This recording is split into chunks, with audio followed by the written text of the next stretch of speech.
Hello बच्चों, स्वागत है आप सभी का आपके चैनल केमिस्ट्री विद अनुराग पर।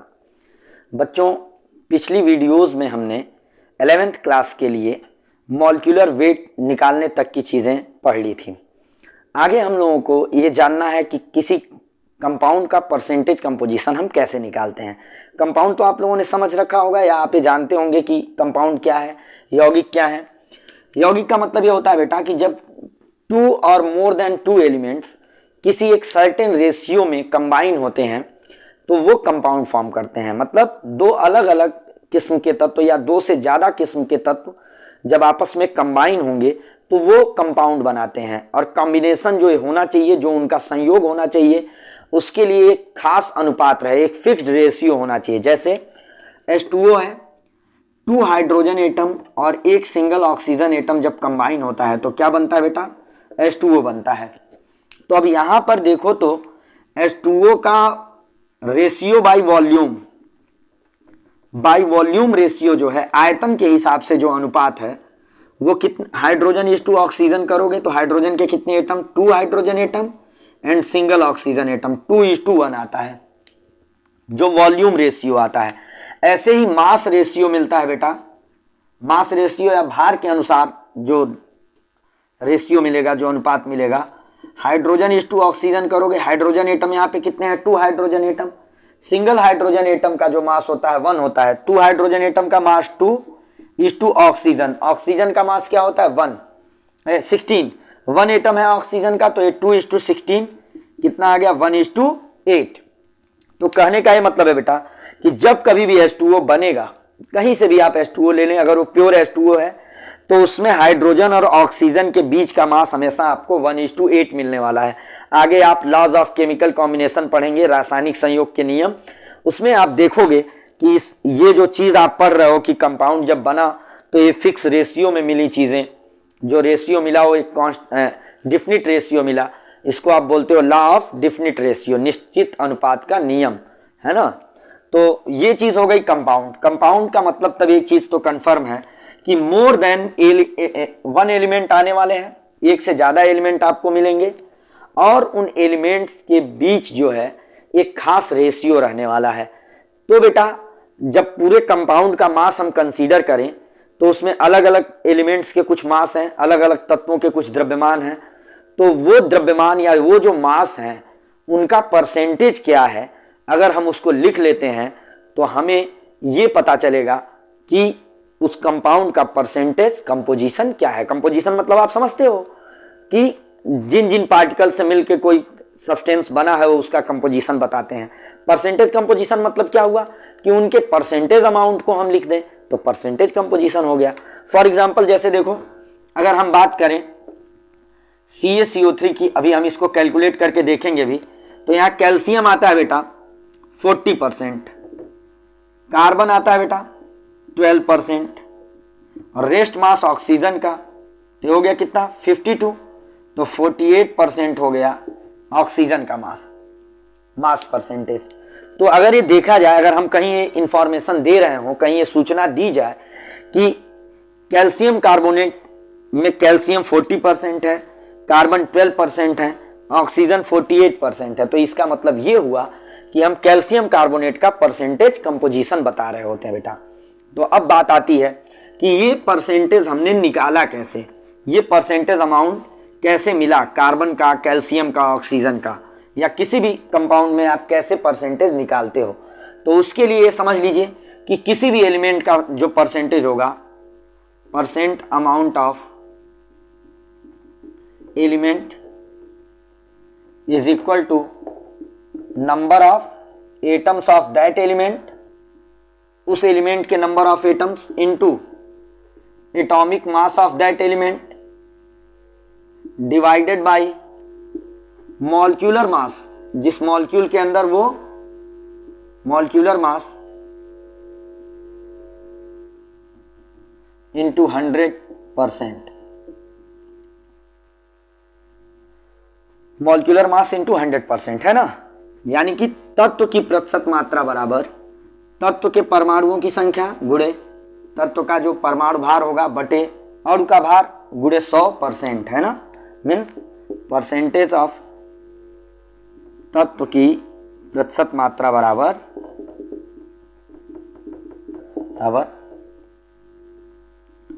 तत्व के परमाणुओं की संख्या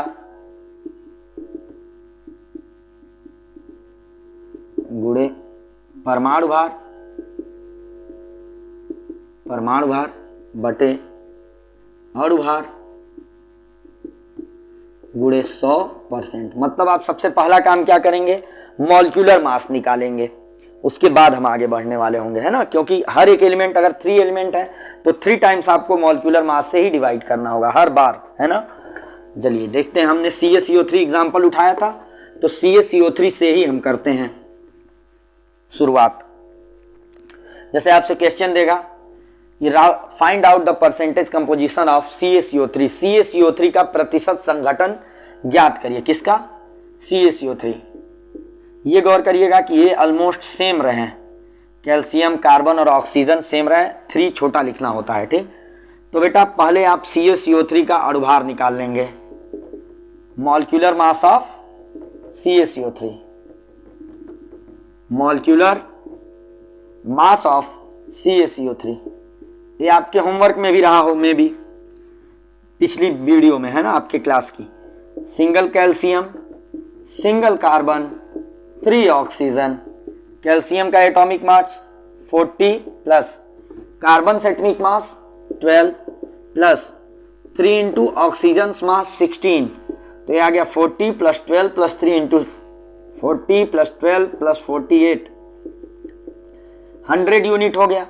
अब एक एक का परसेंटेज आप निकाल लो। परसेंटेज ऑफ कैल्शियम, कैल्शियम के नंबर ऑफ एटम कितने हैं? 1 इंटू कैल्शियम का एटॉमिक मास कितना है बेटा? 40 अपॉन मॉलिक्यूल का मॉलिक्यूलर मास कितना है? 40 यूनिट, ठीक। मॉलिक्यूल का मॉलिक्यूलर मास 100 यूनिट इंटू 100%। ये you cancel out, 100 cancel out. Calcium का परसेंटेज कितना आया? 40%, ठीक। ऐसे ही परसेंटेज ऑफ कार्बन, कार्बन भी सिंगल एटम है, 1 इंटू कार्बन का एटॉमिक मास कितना होता है, परमाणु भार कितना? 12 अपॉन मॉलिक्यूलर मास कितना निकला CaCO3 का?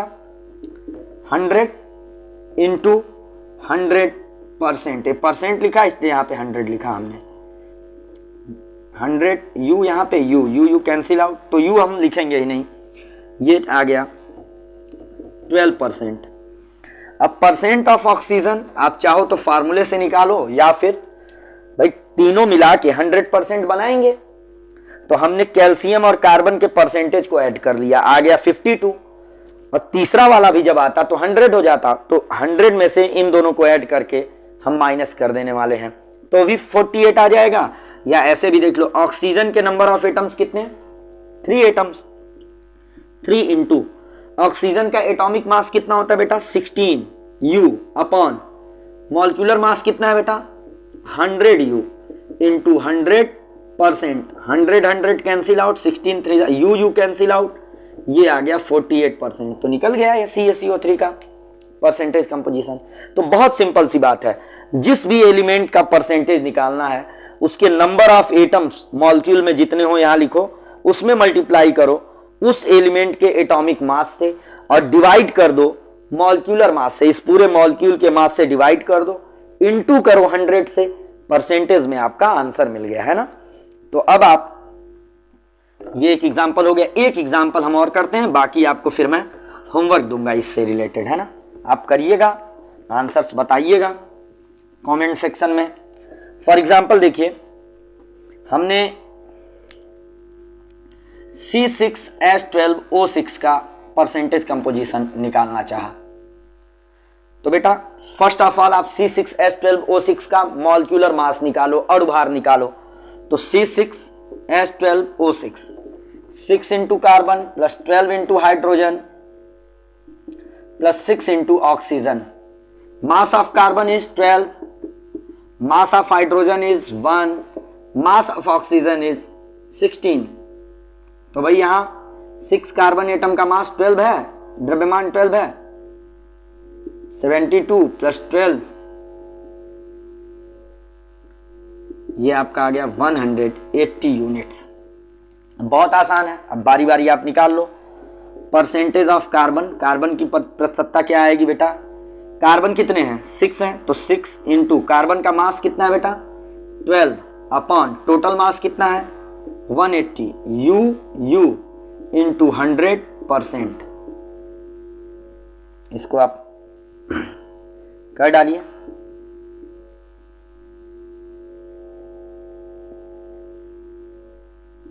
ये आ गया 40% बेटा।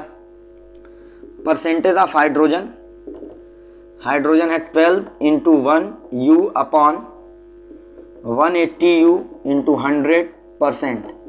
ये करेंगे आप जब कैलकुलेशन तो ये आएगा 6.66%। डिवीजन करके देख लीजिए, है ना। परसेंटेज ऑफ ऑक्सीजन निकालने के अब यहाँ पे दो तरीके हो गए, इन दोनों को ऐड किया तो 56.66 आया, या आप इसको लिख सकते हैं 56.67। टर्मिनेट कर दीजिए इस 6 को, 6 रिपीट हो रहा है तो उससे एक बड़ा वाला नंबर लिख लेते हो आप। या दूसरा, और फिर 100 में से इन दोनों को ऐड करके माइनस कर दो। या फिर क्या कर सकते हैं हम इस फार्मूले से कि यहाँ रहा 6 ऑक्सीजन, ऑक्सीजन का मास होता है 16U, टोटल है यहाँ पे ये 180U इंटू 100%। ये आ गया बेटा, कितना आ जाएगा, ये हो गया आपका 46.66%। 56 नहीं सॉरी, इसके पहले 56 बोल दिया हमने। इन दोनों को ऐड करने पर 46.66, तो यहाँ अब आपका जवाब आएगा 53.33 या 34% आप लिख सकते हो, ठीक है। तो ये हो गया ग्लूकोज का या फ्रक्टोज, एक ग्लूकोज या फ्रक्टोज का फार्मूला है, तो एक ग्लूकोज एंड फ्रक्टोज का परसेंटेज कंपोजिशन हो गया। तो इस तरह से आपने बहुत ही कम टाइम में सीख लिया कि कैसे परसेंटेज कंपोजिशन हम निकालते हैं। इस पे आप होमवर्क नोट कर लें, और फिर उसके बाद हम लोग कुछ आगे फार्मूलों के टाइप्स देखेंगे कि एक मॉलिक्यूल के कितने तरह के फार्मूले हो सकते हैं। यहाँ देखिए कुछ एग्जाम्पल आपके होमवर्क के लिए, जैसे find out the percentage composition of following molecule. दिए गए अणुओं की का प्रतिशत संघटन निकालिए। जैसे आप एथेनॉल का निकाल के लाना C2H5OH का, यूरिया का निकालिएगा NH2CO NH2 का, आप निकालिएगा N2O5 नाइट्रोजन पेंटाऑक्साइड का, फिर आप निकालिएगा H2SO4 का परसेंटेज कंपोजिशन, CaCO3 का आपने निकाला ही निकाला। एक और आप निकालिएगा C12H22O11, यानी कि ये एस्टिक सुक्रोस, शुगर का, सुक्रोस लैक्टोस और माल्टोस का ये फार्मूला होता है, चीनी जो है।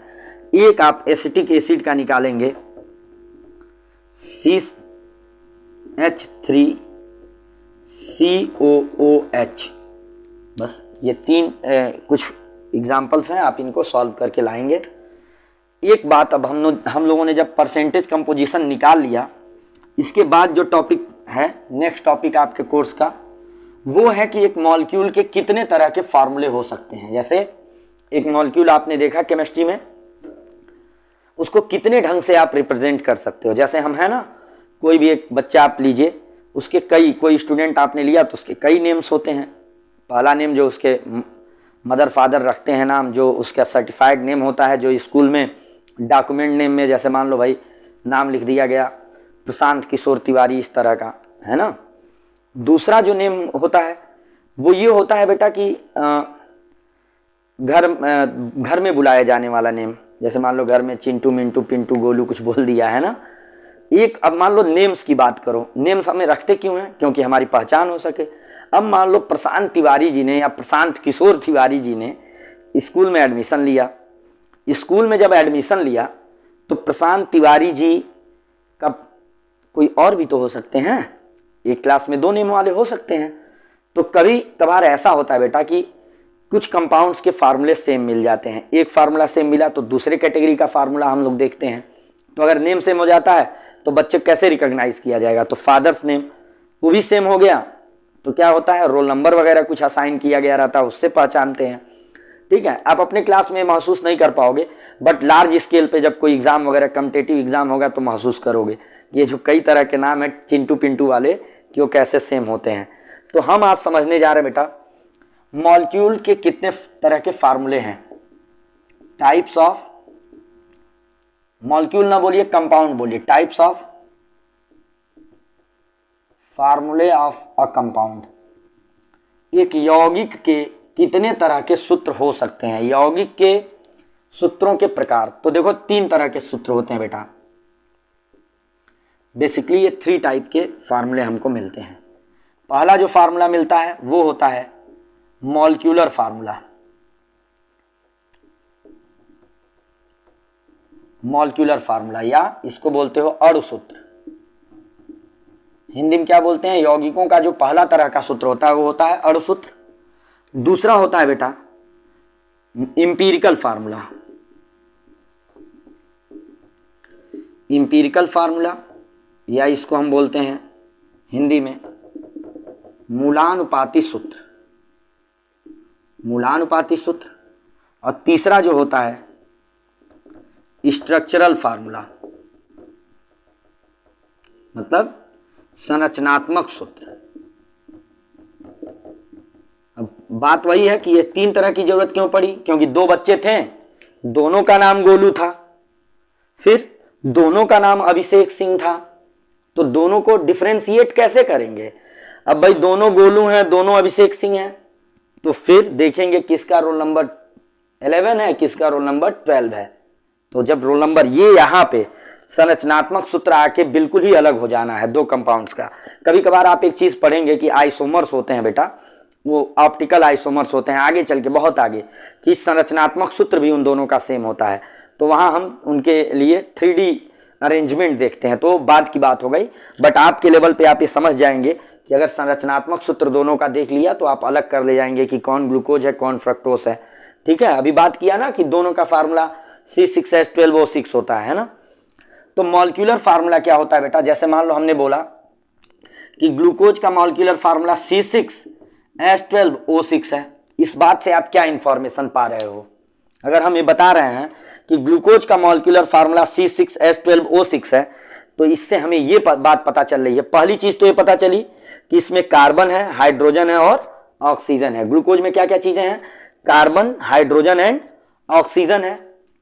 ठीक, दूसरी बात क्या इंफॉर्मेशन हमको मिल रही है कि कार्बन के 6 एटम्स हैं, हाइड्रोजन के 12 एटम्स हैं और ऑक्सीजन के 6 एटम्स हैं। मतलब इस मॉलिक्यूलर फार्मूले को देख के हम बता ले जा रहे हैं एलिमेंट्स कौन कौन से हैं और उनका एग्जैक्ट नंबर ऑफ एटम्स क्या है, एग्जैक्ट नंबर ऑफ एटम्स क्या है, परमाणुओं की ठीक ठीक संख्या क्या है। तो इससे हमें क्या पता चलता है, bye molecular formula we get informed by the exact number of elements and exact number of atoms of element present in the molecule। यानी कि तत्व कौन कौन से तत्व हैं, उनकी यथार्थ संख्या क्या है, एग्जैक्ट नंबर क्या है, ये चीज हमें इंफॉर्मेशन मिलती है मॉलिक्यूलर फार्मूले से। प्रॉब्लम क्या होती है, जैसे ये C6H12O6 लिखा, ये ग्लूकोज का फार्मूला था, यही ग्लूकोज का भी फार्मूला था और यही बेटा फार्मूला था फ्रक्टोज का। जैसे आपने लिखा C2H6O, ये एथिल अल्कोहल का भी फार्मूला मिल जाएगा, एथेनॉल का, और यही डाई एथिल ईथर का भी फार्मूला मिल जाता है। एक ही चीज से हमको 2 चीजें मिल रही हैं, 2 कंपाउंड मिल रहे हैं एक ही फार्मूले से, तो कंफ्यूजन हुई। चलो, तो उसके बाद बात आती है मूलानुपाती सूत्र, इंपीरिकल फार्मूला। हिंदी वाला जरा गौर करें, मूल अनुपाती, इंग्लिश में समझिएगा बेटा, मूल मतलब होता है स्मॉलेस्ट, अनुपात मतलब क्या होता है, रेशियो। तो मूल अनुपाती सूत्र मतलब इंपीरिकल का मतलब क्या है, जो स्मॉलेस्ट रेशियो आ रहा है एलिमेंट्स के बीच वो क्या आ रहा है। जैसे C6H12O6 की अगर हम बात करें तो C:H:O क्या मिलने वाला है, कितने कार्बन एटम्स हैं इसमें, 6 कार्बन एटम। कितने हाइड्रोजन मिलने वाले हैं, 12 हाइड्रोजन। यहाँ कितने ऑक्सीजन मिलने वाले हैं, 6 ऑक्सीजन। तो ये क्या मिला, 1:2:1। अब ये जो नंबर्स निकले हैं, इनको हम कार्बन, हाइड्रोजन, ऑक्सीजन के साथ नीचे अगर सभी स्क्रिप्ट बना के लिख दें, मीन C1H2O1, तो ये हो जाता है बेटा मूलानुपाती सूत्र। ये क्या हो जाता है, मूलानुपाती सूत्र। या इसको आप लिख सकते हो CH2O1। मैथ्स वाले सर जी कहते हैं कि 1 नहीं लिखना चाहिए, है ना, तो हम लोग मानेंगे भाई, मैथ्स वाले सर लोगों की बात माननी पड़ती है ना। तो ये हो गया CH2O। तो ये इसका मूलानुपाती सूत्र हो गया। इससे हमें क्या पता चला, हमें एग्जैक्ट नंबर तो नहीं पता चल रहा है, बट क्या पता चल रहा है, क्या इंफॉर्मेशन मिल रही है कि कार्बन, हाइड्रोजन और ऑक्सीजन जो एलिमेंट्स हैं, इनके एटम्स के बीच, इनके परमाणुओं के बीच सिंपलेस्ट रेशियो क्या है, तत्वों का सरलतम अनुपात क्या है, ये चीज हम जान पाते हैं मूलानुपाती सूत्र से। बट देखो ये ग्लूकोज था तो ये रेशियो मिला। जरा एस्टिक एसिड को देखो तो जरा, CH3COH एस्टिक एसिड विनेगर का जो फार्मूला होता है, यहां C:H2O देखते हैं, carbon 2 carbon, hydrogen 4 hydrogen, oxygen 2 oxygen, यहां भी लो रेशियो 1:2:1 मिल गया है ना। तो ये हो गया CH2O। यहां तो भाई ग्लूकोज, फ्रक्टोस, अभिषेक अभिषेक थे तो गोलू मिलना ही मिलना था। यहां तो लो ये अभिषेक हैं, ये निकेश हैं, तब भी दोनों लोगों का नाम गोलू मिल गया, गड़बड़ा गया है ना। अभिषेक अलग है, निकेश अलग है, लेकिन ये जो घर वाला नाम है गोलू, ये सेम हो गया। तो अब इन दोनों लोगों को कैसे पहचानेंगे? अरे भाई कोई हो सकता है मोटा हो, कोई दुबला हो, है ना, कोई गोरा हो सकता है, कोई सांवला हो सकता है। तो ये चीज जो है स्ट्रक्चर देखेंगे, अब हम एकदम फेस पहचानेंगे। फेस, अब मान लो कहोगे कि सर जी फेस भी सेम हो गया, तब चलो DNA फिंगरप्रिंटिंग करो, लेकिन उतना नहीं जाना है आपको। अभी यहीं पे बस हम लोग स्ट्रक्चर देखते हैं कि दोनों लोगों के चेहरे में कोई डिफरेंस है कि नहीं। तो अब जैसे देखो स्ट्रक्चरल में क्या होता है, स्ट्रक्चरल फार्मूला नाम से ही क्लियर है बेटा, संरचनात्मक सूत्र से, कि जो अरेंजमेंट है, मान लो ग्लूकोज में भी 6 कार्बन थे, 12 हाइड्रोजन 6 ऑक्सीजन, ग्लूकोज में भी फ्रक्टोस में भी, लेकिन जरूरी नहीं है कि ग्लूकोज में जैसा कार्बन ऑक्सीजन का अरेंजमेंट हो, हाइड्रोजन का अरेंजमेंट हो, वही फ्रक्टोस में भी हो। जैसा अरेंजमेंट एथिल अल्कोहल में है वैसा ही अरेंजमेंट डाई एथिल ईथर में हो। उनके स्ट्रक्चर में डिफरेंस हो जाता है बेटा। तो चलिए हम लोग जैसे एथिल अल्कोहल वाला एग्जांपल आपको मैं दिखा देता हूं। ये रहा, जैसे C2H6O है, तो यहां पर CCOH और इस पे 3 हाइड्रोजन, स्ट्रक्चरल फार्मूला आप समझ रहे हैं एथिल अल्कोहल का। और इनका क्या हुआ, डाई एथिल ईथर में CO फिर C आ रहा है बेटा, और इस पे 3 हाइड्रोजन लगे हुए हैं, 1 2 3 1 2 3, है ना। तो यहां क्या दिखा, यहां कार्बन कार्बन से डायरेक्टली अटैच है और ऑक्सीजन किनारे है। यहां कार्बन और कार्बन के बीच में ऑक्सीजन आ गया। यहां एक कार्बन पे 3 हाइड्रोजन, यहां दूसरे कार्बन पे 3 हाइड्रोजन, यहां एक कार्बन पे 3 हाइड्रोजन बट एक कार्बन पे 2 हाइड्रोजन ही है। यहां ऑक्सीजन हाइड्रोजन से भी जुड़ा है, यहां ऑक्सीजन से कोई हाइड्रोजन नहीं जुड़ी है। तो इसका ये मतलब है, अगर ये पूरी स्ट्रक्चर बना दी जाए तो जिसमें बीच में ऑक्सीजन मिलेगा उसको हम डाई एथिल ईथर बोल देंगे, और जिसमें किनारे पर OH मिलेगा उसको हम एथिल अल्कोहल का नाम दे देंगे। तो इस तरह से हम लोग अगर स्ट्रक्चरल फार्मूला लिख लें तो हमें एग्जैक्ट अरेंजमेंट का पता चलता है कि क्या व्यवस्था है परमाणुओं की, और उससे हम लोग 2 कंपाउंड जिनका मॉलिक्यूलर और एम्पिरिकल फार्मूला सेम मिला था उनको हम अलग अलग डिफरेंशिएट कर लेते हैं, है ना। तो इस तरीके से आप लोग, आपने पढ़ लिया स्ट्रक्चरल फार्मूला क्या होता है, और ये 3 टाइप के फार्मूले आपको एक मॉलिक्यूल के लिए मिलते हैं।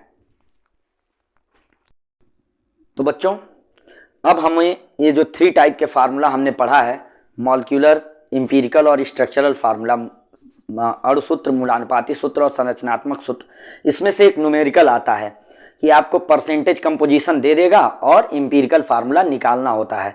बहुत बेहद आसान सा न्यूमेरिकल लगता है बेटा, तो इसको हम लोग कर लेते हैं। एम्पिरिकल फार्मूला कैसे निकालेंगे, मतलब आपकी हेडिंग ये है अब, how to estimate the empirical formula, मूलानुपाती सूत्र कैसे निकालें। तो बहुत इजी सा काम आपको करना है और मूलानुपाती सूत्र निकल जाएगा। जैसे आपको प्रश्न, हम केवल डायरेक्ट क्वेश्चन से समझते हैं कि एक कोई कंपाउंड है, एक कंपाउंड है जिसमें कार्बन कितने परसेंट है, 40% है, हाइड्रोजन कितने परसेंट है, 6.66% है, और ऑक्सीजन जो है वो 53.33% है। ये दिया गया था इंफॉर्मेशन, और कहा कि इस यौगिक का आप बताइए मूलानुपाती सूत्र, एम्पिरिकल फार्मूला कैलकुलेट करके दिखाइए। तो आपको क्या करना होगा अपने सॉल्यूशन में, ये क्वेश्चन था, एक परसेंटेज दी गई थी। एक चार्ट बनाओगे बेटा, चार्ट में होंगे 7 कॉलम्स, चार्ट में 7 कॉलम्स रहने वाले हैं।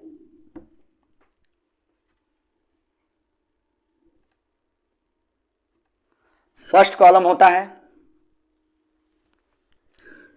Serial number, second elements, third percentage, फिर परमाणु भार एटॉमिक मास, इसमें आप लिखेंगे परसेंटेज अपॉन परमाणु भार, प्रतिशतता बटे परमाणु भार, percentage upon atomic mass. Sixth में लिखेंगे simplest ratio between atoms, number of atoms. और फोर्थ में, सेवेंथ में आपका आंसर आ जाएगा। मतलब यहाँ पे पहला रहेगा सीरियल नंबर, क्रमांक, दूसरे में आप यहाँ लिखते हो एलिमेंट, यहाँ हो गया क्रमांक, यहाँ तत्व है ना। तीसरे में आप यहाँ लिखते हो परसेंटेज, प्रतिशतता जो भी दी गई है उसको आप लिख लोगे। यहाँ आप लिखोगे परमाणु भार एटॉमिक मास, एटॉमिक मास हमने लिखा, एटॉमिक मास को हम कैपिटल ए से दिखाते हैं। यहाँ percentage upon atomic mass, percentage को हम परमाणु भार से भाग दे देंगे। और यहाँ पे लिखेंगे simplest ratio among atom, among atoms, परमाणुओं का सरलतम अनुपात, परमाणुओं का सरलतम अनुपात। और यहां निकल जाता है मूलानुपाती सूत्र, इंपीरिकल फॉर्मूला, है ना। देखो जैसे यहां पे हमने कितने एलिमेंट्स लिखे हैं, 3 एलिमेंट्स हैं हमारे क्वेश्चन में, 1 2 3 लिख लिया। फर्स्ट एलिमेंट क्या है, carbon, second hydrogen, third oxygen. तीनों की परसेंटेज आप लिख लो। कार्बन की परसेंटेज 40, हाइड्रोजन की परसेंटेज 6.66, ऑक्सीजन की परसेंटेज कितनी दी गई है 53.33। फिर वही बात कि कभी कभार क्या करेगा, दे देगा 40% carbon, 6% hydrogen, 6.66, rest mass of oxygen, बचा हुआ ऑक्सीजन है।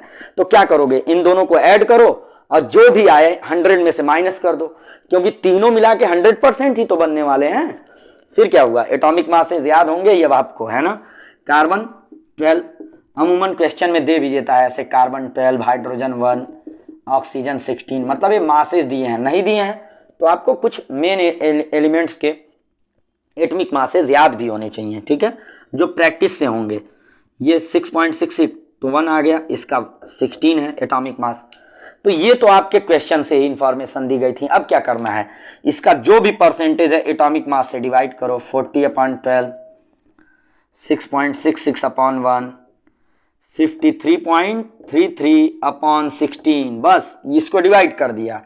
डिवाइड करके जो भी वैल्यूज मिल रही हैं, जैसे 40 को 12 से डिवाइड किया करके आप डिवाइड देखिए, मिलेगा आपको 3.33। इसको डिवाइड करिए तो आपको मिलेगा 6.66, इसको डिवाइड करिए फर्दर आपको मिलेगा 3.33, ठीक है। अब इसमें सिंपली ये नई चीज है बस आपके लिए, यहां तक तो आपको क्वेश्चन से ही होते आ रहे हैं। परमाणुओं का सरलतम अनुपात या सिंपलेस्ट रेशियो एमंग एटम का क्या मतलब हुआ, इसमें जो सबसे छोटी वैल्यू है उससे सबको डिवाइड करो। जैसे 3.33 सबसे छोटा दिख रहा है 2 बार, तो 3.33 से सबको डिवाइड करो, मीन्स 3.33 डिवाइडेड अपॉन 3.33। ये क्या है 6.66 डिवाइडेड बाई अपॉन 3.33, और ये खुद 3.33 भी 3.33 को डिवाइड करेंगे। ये आया बेटा 1, ये कितना आया 2, और ये कितना आया 1। जो नंबर्स आपको यहाँ सिंपलेस्ट रेशियो में मिले हैं, ये जिस जिस एटम के हैं उनके आगे लिख लो आप। इंपीरिकल फार्मूला आपको मिल गया, मीन्स हमें क्या लिखना होगा, C1H2 एंड O1। फिर वही बात मैथ्स वाले सर की बात है ना कि 1 नहीं लिखना है, तो ये हो गया CH2O। This is your empirical formula from the given data. जो आंकड़े हैं उससे ये आपका इंपीरिकल फार्मूला मिला CH2O। वे ग्लूकोज और एस्टिक एसिड फ्रक्टोज के लिए है इंपीरिकल फार्मूला। तो इस तरह से आप सिंपल इंपीरिकल फार्मूला न्यूमेरिकल्स कर ले जाओगे। कुछ मॉलिक्यूलर फार्मूले भी निकालने होते हैं इंपीरिकल फार्मूले के जरिए, तो वो हम लोग नेक्स्ट क्लास में समझेंगे। जुड़े रहिए, हम लोग ऐसे ही आगे चल के मूल कॉन्सेप्ट पढ़ने वाले हैं आने वाली वीडियोस में, जो आपके कोर्स के लिए, कॉम्पिटिटिव एग्जाम्स के लिए बहुत इंपॉर्टेंट टॉपिक होने वाला है ना। Thank you.